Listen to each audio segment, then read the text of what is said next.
The dominion of enlightened minds had, in its infinite wisdom and questionable taste, decided that the universe needed more bureaucracy, specifically the kind that involved crystalline beings sitting in climate-controlled chambers, passing judgment on the mental fortitude of entire species, while sipping what could generously be called coffee, but tasted suspiciously like liquidized disappointment. Ambassador Yeth'dorian adjusted his translucent form in the ergonomic nightmare that passed for furniture in Sector 7's evaluation wing. His species, the Vorthak, had evolved past such trivial concerns as comfort, having discovered that physical discomfort was merely another weakness to transcend. This philosophy had served them well for 3 millennia, right up until someone had to actually sit in their own furniture. The holographic display before him flickered with Earth's application for Advanced Confederation status, a designation that would grant humanity access to quantum computing networks, dimensional fold technology, and the galaxy's most exclusive complaint department. The humans had been provisional members for exactly 24th and standard cycles, during which they had demonstrated a disturbing tendency to solve problems through what their diplomatic files euphemistically called creative solutions, and everyone else called barely controlled chaos. Yeth'dorian's internal chronometer registered another pulse of amusement, though his crystalline features remained as expressive as a particularly stoic glacier. The psychological profiles streaming across his visual cortex painted a picture so absurd it bordered on comedic tragedy. These humans experienced something called emotions with the consistency of a quantum flux generator during a power surge. Their military records were particularly entertaining. In a single engagement, their warriors could display suicidal bravery, tactical brilliance, protective instincts, and what appeared to be recreational violence, sometimes within the span of minutes. The Vorthak had studied 17 different human conflicts and concluded that predicting human behavior required either precognitive abilities or a fundamental misunderstanding of causality. The ambassador's attention focused on a particularly illuminating case study. During what humans called the Great Pacific Cleanup, their entire species had suddenly developed an obsession with removing plastic debris from their oceans. For exactly 47 years, they had pursued this goal with religious fervor, deploying resources that could have funded small wars. Then, apparently satisfied with their progress, they had collectively moved on to arguing about whether their artificial intelligences deserved voting rights. This was the species that wanted access to galactic-grade technology. These emotional hurricanes in bipedal form thought they deserved to sit at the same table as civilizations that had achieved perfect mental equilibrium, thousands of years before Earth's sun had finished its adolescent phase. Yeth'dorian began composing his assessment, each word crystallizing in his mind with the precision that had made the Vorthak the galaxy's premier evaluators of mental stability. The humans demonstrated classic symptoms of what xenopsychologists termed adaptive behavioral chaos, a condition where a species' emotional responses varied so dramatically that predicting their actions required advanced probability calculations and a healthy supply of sedatives for the calculator.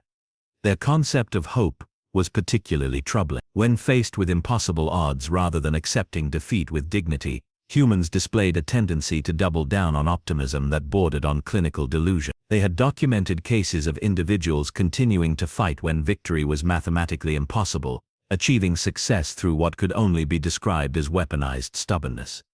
Even more concerning was their approach to loss. Instead of maintaining consistent grief patterns like civilized species, humans exhibited a bewildering array of responses. Some channeled sorrow into creative endeavors, others into protective anger, and a disturbing number into what they called making sure this never happens again activism. Their emotional responses were so unpredictable that Vorthak mental health specialists had classified human psychology as a Class 7 chaotic system, requiring specialized quarantine protocols. The ambassador paused his analysis to appreciate the irony. Here was a species so emotionally unstable that they couldn't maintain consistent behavioral patterns for more than a few decades, yet they had somehow managed to develop faster-than-light communication, quantum entanglement networks, and a surprisingly effective interstellar democracy. It was like watching a 3-year-old successfully perform neurosurgery while having a temper tantrum. His preliminary conclusion was already forming with crystalline clarity. The humans possessed undeniable technical capabilities, but their emotional volatility made them unsuitable for the responsibilities that came with advanced status. They were in essence brilliant children playing with fusion reactors, while arguing about whose turn it was to choose the music. The final paragraph of his assessment practically wrote itself. The human species demonstrates sufficient technological advancement to warrant provisional status continuation, but their fundamental lack of spiritual consistency presents an unacceptable risk for advanced Confederation membership. Their emotional responses lack the stability required for galactic-level decision-making. Recommendation: maintain current restrictions until such time as humanity develops appropriate mental discipline. Estimated timeline 500-800 standard cycles assuming optimal psychological evolution. Yeth'dorian felt a deep satisfaction as he prepared to submit his report. Another species evaluated, another potential crisis averted. The Dominion standards existed for excellent reasons, and those reasons did not include accommodating the emotional whiplash of species who treated their feelings like recreational drugs. He was about to transmit his assessment when an incoming priority communication interrupted his workflow. The sender identification made him pause. Dr. Aria Blackthorne, Earth's lead xenopsychologist and their primary liaison for the advancement application. The human's message was brief and carried an undertone that Yeth'dorian's translation protocols struggled to identify. Ambassador, I understand you've completed your preliminary assessment of our species' psychological fitness. Before you submit your final report, I believe there may be some gaps in your analysis that merit discussion. Would you be amenable to a more comprehensive evaluation? Yeth'dorian's crystalline form shifted slightly, the closest his species came to expressing surprise. The human was requesting additional scrutiny of her own species' fitness evaluation. Either this Blackthorne possessed a level of masochistic curiosity that defied rational explanation, or she had identified something in his assessment that she believed needed correction. Neither possibility concerned him. The Vorthak had been evaluating species for mental fitness since before humans had discovered agriculture.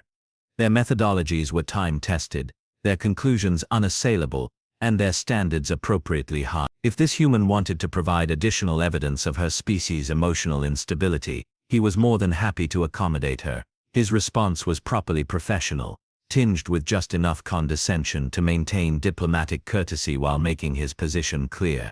Blackthorne, I appreciate your interest in ensuring a thorough evaluation. However, I am confident that my assessment accurately reflects your species' current psychological state. That said, I am always willing to consider additional data, should you believe it relevant to the evaluation process. What could possibly go wrong with giving a human more opportunities to demonstrate their emotional volatility? Yeth'dorian settled back into his uncomfortable chair, prepared to add whatever theatrical evidence the human provided to his already comprehensive documentation of their species' fundamental unsuitability for serious galactic responsibility. Aria Blackthorne materialized in Yeth'dorian's evaluation chamber through a quantum relay that made her appear approximately 3 inches to the left of where the transport coordinates suggested she should be. The ambassador noted this technological imprecision as further evidence of human inadequacy, though he graciously chose not to mention that Vorthak transport systems occasionally deposited visitors upside down. The human stood barely 5.5 feet tall, possessed the kind of unremarkable features that would blend seamlessly into any crowd,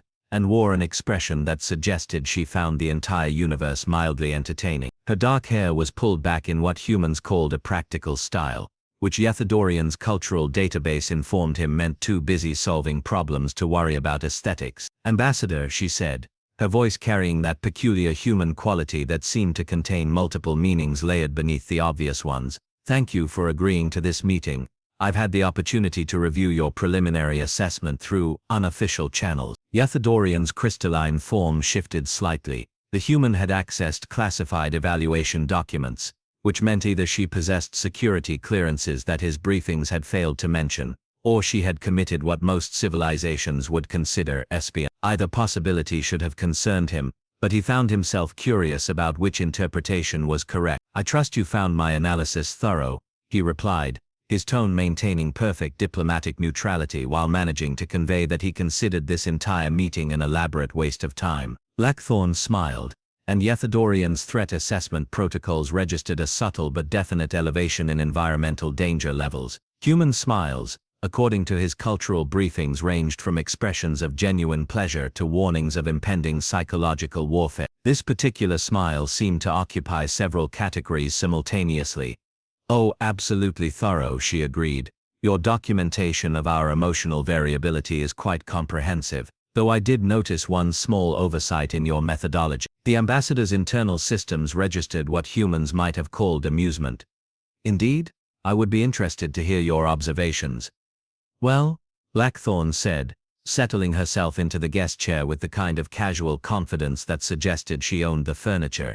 Your evaluation focused extensively on measuring our emotional consistency against Vorthak standards, but I couldn't help wondering how Vorthak mental stability would measure against human psychological benchmark. Yeth'dorian's processors took exactly 2.3 seconds to pass this statement, during which time he experienced something that couldn't quite be classified as confusion, but certainly wasn't his usual crystalline certainty.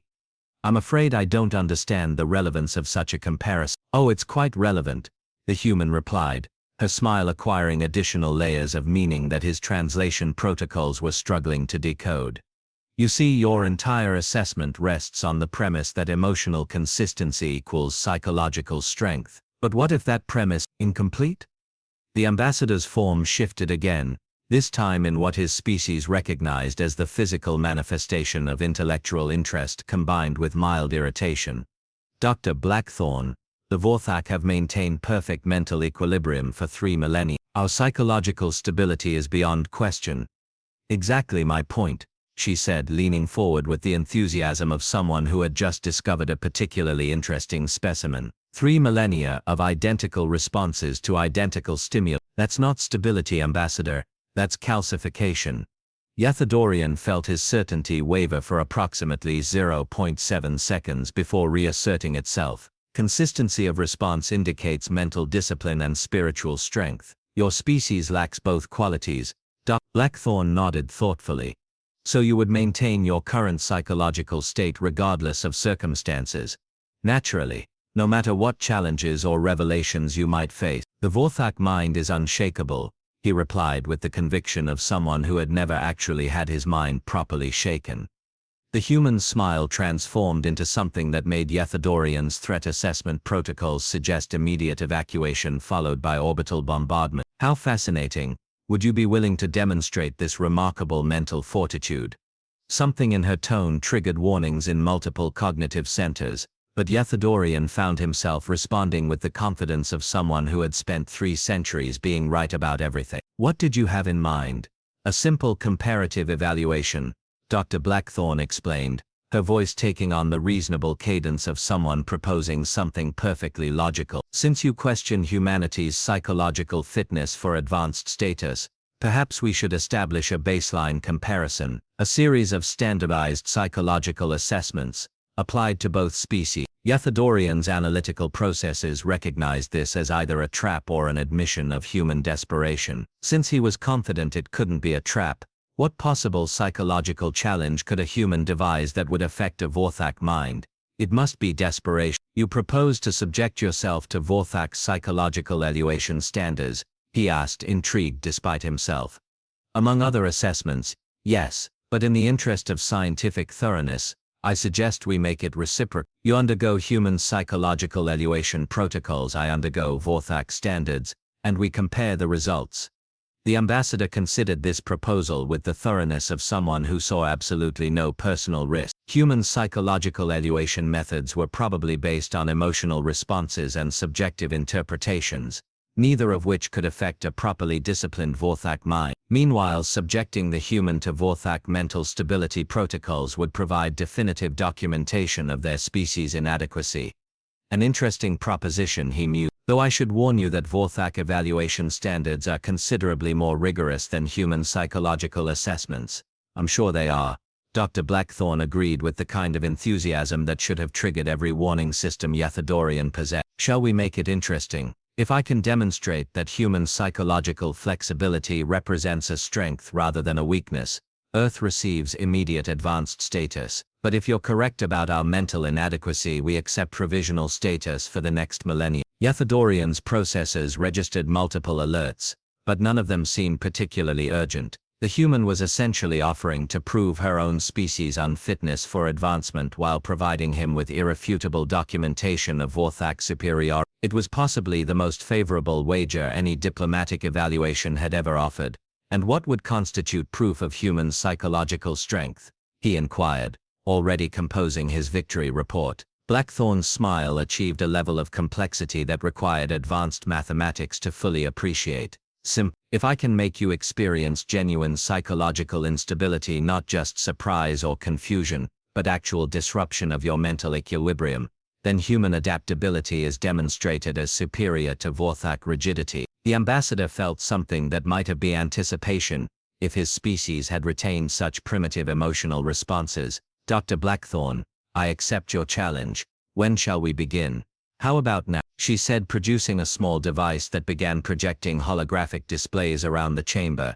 I've taken the liberty of preparing some human psychological assessment materials. Nothing too strenuous, just a few examples of how we handle impossible situations. As the first images began to materialize, Yeth'dorian settled into his uncomfortable chair with the satisfaction of someone about to witness the inevitable conclusion to a perfectly predictable experiment. How difficult could human psychology possibly be? The first holographic display materialized with the kind of dramatic flair that suggested Dr. Blackthorne had either studied theater or possessed a disturbing appreciation for psychological warfare. Yeth'dorian observed the images with the detached interest of someone watching a mildly entertaining documentary about primitive life forms. We'll start with something simple, Blackthorne announced, her tone suggesting she was about to demonstrate basic arithmetic to a particularly slow child. Standard Human Resilience Assessment. This is the Apollo 13 mission, a routine lunar expedition that experienced what we diplomatically call multiple critical system failures, and everyone else calls explosions in space. The holographic recreation showed a small metal capsule tumbling through the void, trailing debris and what appeared to be frozen atmosphere. Yeth'dorian's analytical systems calculated the survival probability as effectively zero, which aligned perfectly with proper rational thinking. Any reasonable species would have written off the crew and begun funeral preparations. Observe the human response, Dr. Blackthorne continued with the enthusiasm of someone unveiling their favorite painting. The display shifted to show mission control, hundreds of humans in identical white shirts frantically manipulating primitive computing devices and shouting mathematical equations at each other with the kind of manic energy usually reserved for religious ceremonies. Yeth'dorian watched with growing bewilderment as the humans refused to accept the obvious conclusion that their crew members were dead. Instead, they began what could only be described as an elaborate exercise in denying reality. They calculated impossible trajectories, jury-rigged life support systems from random components, and somehow managed to guide the crippled vessel home through what appeared to be a combination of advanced mathematics and weaponized optimism. Fascinating, he managed, though his voice carried a note that hadn't been there before. They succeeded despite the mathematical improbability. Oh, that's just the warm-up, Blackthorne replied, and her smile had acquired the kind of predatory satisfaction that made Yeth'dorian's threat assessment protocols suggest immediate evacuation. Let's try something with higher stake. The next display showed a massive structure of metal and concrete, partially collapsed and spewing radioactive material into the atmosphere. Yeth'dorian's sensors registered the holographic radiation signatures and automatically initiated safety protocols, despite knowing the display was merely a projection. Chernobyl 1986, Dr. Blackthorne announced with the casual air of someone discussing the weather. Nuclear reactor explosion, radiation levels that should have killed everything within 50 kilometers, and a very real possibility of turning half of Europe into an uninhabitable wasteland. The display shifted to show individual humans walking directly into the radioactive hellscape, wearing primitive protective suits that his analysis suggested would provide approximately the same protection as wishes and positive thinking. They worked methodically to contain the disaster, many of them fully aware that they were trading their lives to prevent a continental catastrophe. Why? Yeth'dorian found himself asking, the word emerging from his vocal processes before his conscious mind had authorized. Because someone had to, Dr. Blackthorne replied simply. And humans have this peculiar habit of volunteering for impossible tasks when the alternative is watching everything burn. Yeth'dorian's mental equilibrium registered its first genuine fluctuation in several centuries. The human response made no logical sense. Individual survival was the primary directive of any rational being, yet these creatures had voluntarily entered lethal environments to protect people they had never met. It was simultaneously the most irrational and most mathematically sound decision possible. The holographic displays continued, each one presenting scenarios where rational beings would have chosen self-preservation and humans had instead chosen something that defied easy classification. A ship's crew remaining at their posts while their vessel sank into freezing water, ensuring their passengers escaped first.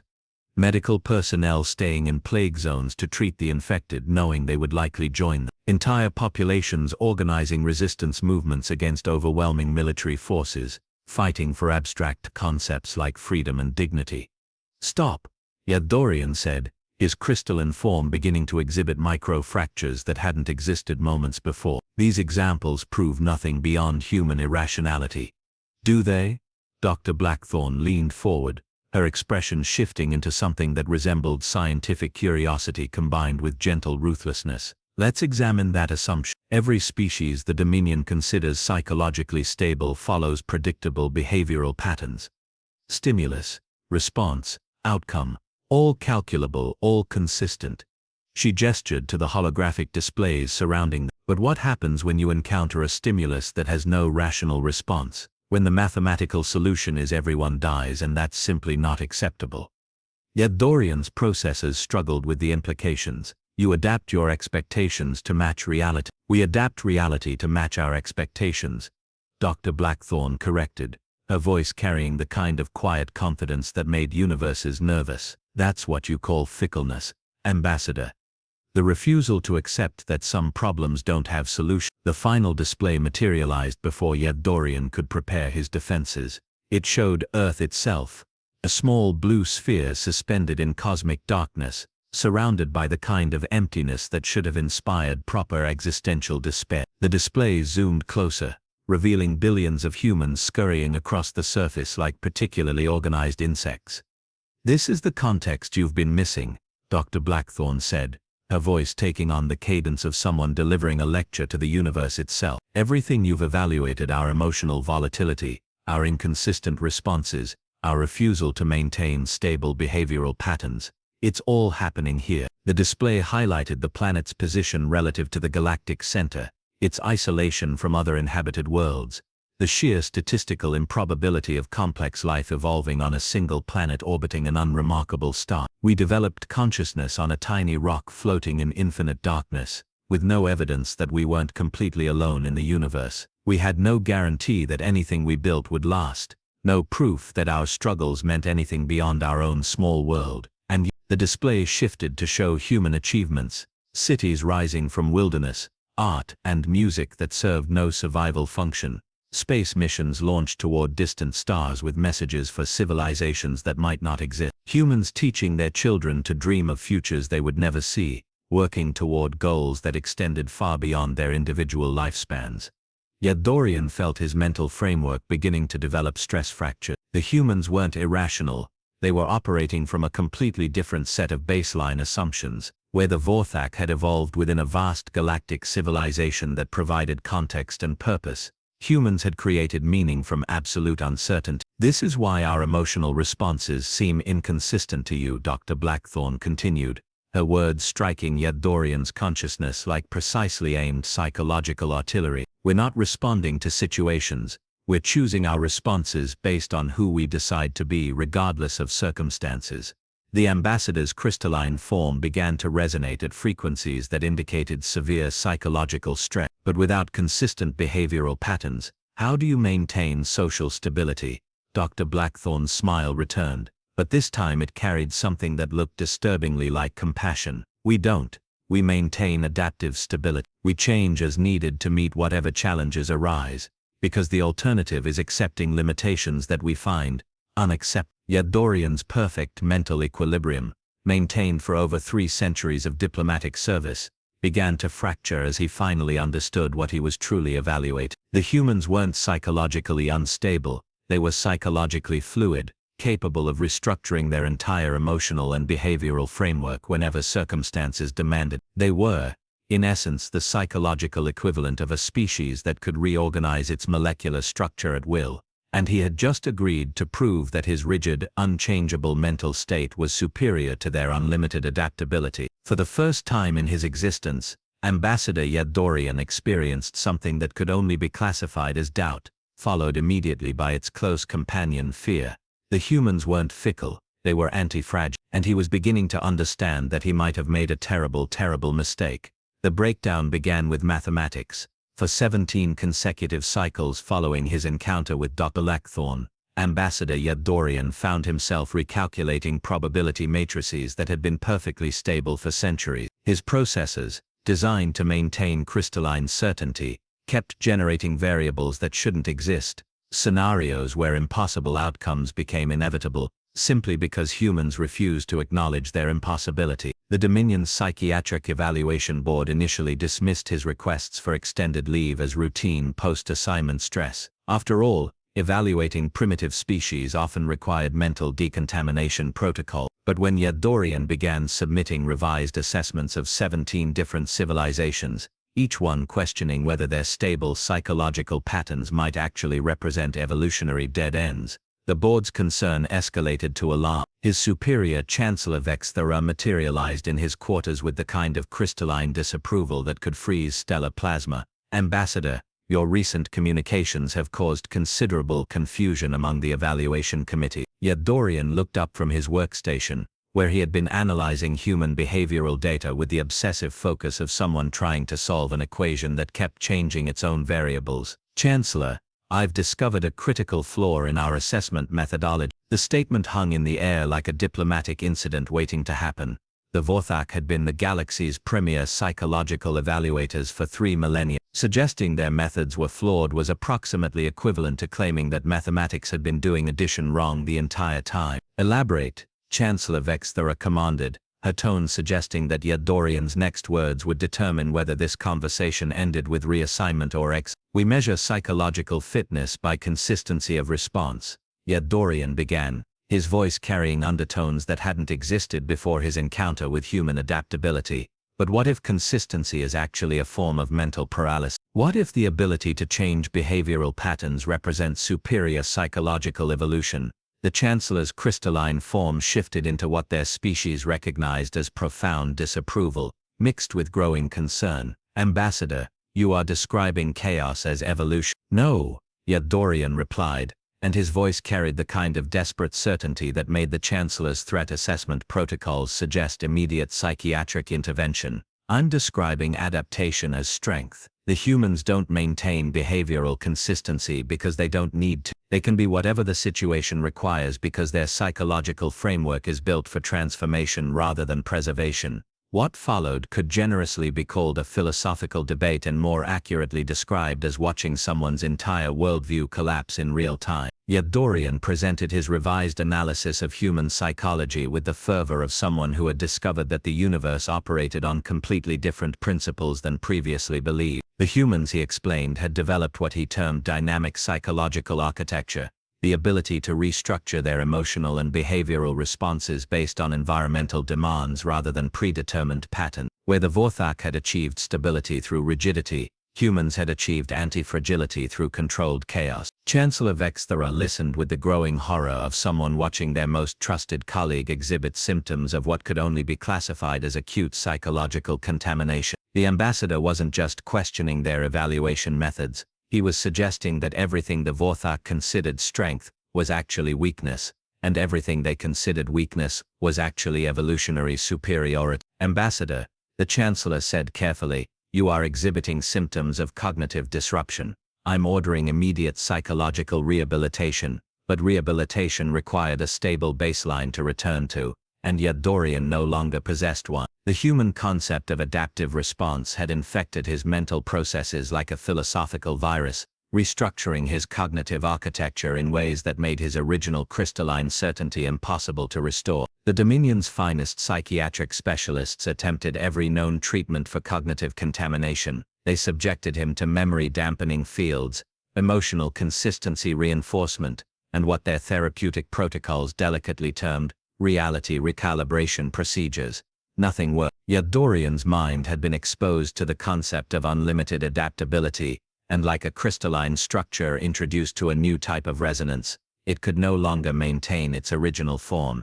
Dr. Blackthorne visited him during his 7th month of mandatory psychiatric treatment. She appeared in his medical facility's visitation chamber with the same unremarkable appearance, and devastating smile that had originally destabilized his worldview. "I heard you were having some adjustment difficulties," she said, settling into the visitor's chair with the casual confidence of someone who had already won a war the enemy didn't know they were fighting. Yeth'dorian regarded her through the containment field that kept potentially unstable evaluation personnel isolated from the general population. His crystalline form had developed new fracture patterns, not damage exactly, but structural modifications that suggested his molecular architecture was adapting to accommodate new types of stress. "Blackthorne," he said, his voice carrying harmonics that hadn't existed in Vorthak's speech patterns for thousands of years. "I believe I understand now why your species calls it hope." She leaned forward with the expression of someone who had been waiting for this particular conversation. "Do you? It's not an emotion," he continued, his words carrying the weight of someone who had discovered a fundamental principle of universe operation. "It's a cognitive weapon, a way of restructuring reality by refusing to accept limitations as permanent." Blackthorne's smile transformed into something that contained layers of satisfaction, compassion, and what might have been pride. And what happened when a mind designed for absolute consistency encountered an unlimited adaptation protocol? Yeth'dorian's form shifted, the crystalline structure reorganizing itself in patterns that would have been impossible weeks earlier. It adapted, the implications hung between them like a diplomatic revolution waiting to unfold. The Vorthak's most experienced psychological evaluator had been fundamentally changed by exposure to human adaptability, not damaged, but evolved into something that could no longer function within the rigid parameters of his original civilization. "The Dominion has stripped me of my evaluation credentials," he continued, his voice carrying what humans might have recognized as bitter amusement, apparently suggesting that our entire psychological assessment framework represents evolutionary stagnation, is considered cognitively destabilizing behavior. "And yet here you are," Blackthorne observed, demonstrating that even a species designed for absolute consistency can adapt when circumstances require it. 3 days later, the Dominion Council received Earth's official notification that their advanced status application had been approved by special exemption. The documentation cited unique contributions to galactic understanding of psychological adaptation and was signed by Ambassador Yeth'dorian in his final official act before voluntary exile. He established residence on a small research station in the neutral zone, where he began what would become the galaxy's first comprehensive study of adaptive psychological framework. His work attracted other evaluation specialists who had encountered species that didn't fit traditional stability models, creating a growing community of formerly rigid minds, learning to embrace controlled chaos. The Dominion, meanwhile, found itself in the awkward position of having lost their most experienced evaluator to the very species they had deemed psychologically unfit. Worse, Yeth'dorian's revised assessments had begun influencing other evaluation committees, creating what their own psychiatric specialists were calling cascading cognitive contamination. Blackthorne returned to Earth with advanced status secured and a personal message from the former ambassador. It contained a single line that would become something of a legend in xenopsychological circles. "Thank you for teaching me that the strongest minds are not those that never bend, but those that choose how to bend." The Dominion of Enlightened Minds continued their psychological evaluations with modified protocols designed to prevent future contamination incidents. But across the galaxy, a growing number of civilizations began questioning whether consistency was truly superior to adaptability, and whether the ability to change might be the most valuable psychological trait of all. As for humanity, they did what they always did when handed new responsibilities. They adapted, evolved, and began teaching other species that the universe was far more flexible than anyone had previously imagined. After all, that's what hope does. It refuses to accept that anything is truly impossible, and it has a disturbing tendency to be right.